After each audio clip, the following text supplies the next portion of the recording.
కోట్ల వాసనను మాట్లాడుతున్నా కోరుతా ఉన్నాం. వాసన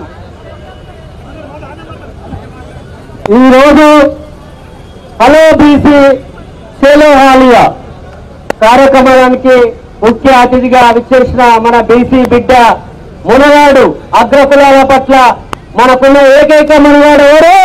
తీన్మార్ మల్లన్న. ఇవాళ మన బీసీలకు ఎంత నష్టం జరుగుతుందో ఈడబ్ల్యూఎస్ వల్ల.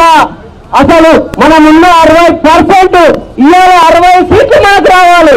కానీ ఈ అగ్రకుల నాయకులు మనకి ఇచ్చిన సీట్లన్నీ 18 ఇస్తున్నారు.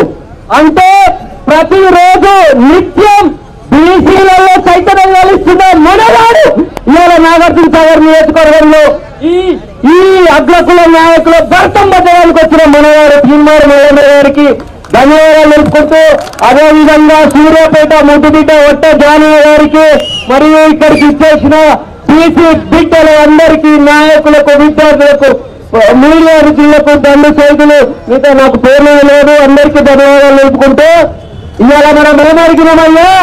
ఒక విగ్రహం అడిగినాం. ఏ విగ్రహం అడిగినాం? మొల్లమాంబ విగ్రహం అడిగినాం. మొల్లమాంబ విగ్రహం కుమ్మరి సామాజికం చెందిన తెలుగు కవయిత్రి విగ్రహం అడిగినాం.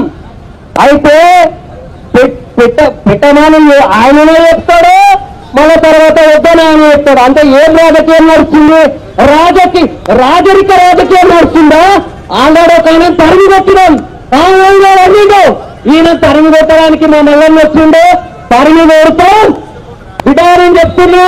జగన్ రెడ్డి ఒక్క విగ్రహం పెట్టొద్దంటే ఇవాళ 2000 విగ్రహం పెడతాం ఇదే ఆలియా గట్ట మీద. ఏం చేసుకో మరి.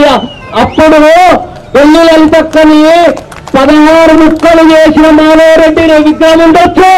కానీ ఈ రోజు కవయిత్రి కుమ్మరి సమాజానికి చెందిన మా మూల విగ్రహం ఉండద్దా? బరాబర్ ఉంటది, పెడతాము. ఏం చేసుకో బిడ్డ. నీ పతనం ప్రారంభమైంది. మళ్ళా మిమ్మల్ని బొంగ పెడతాడు. జై బీసీ, జై జై పూలే.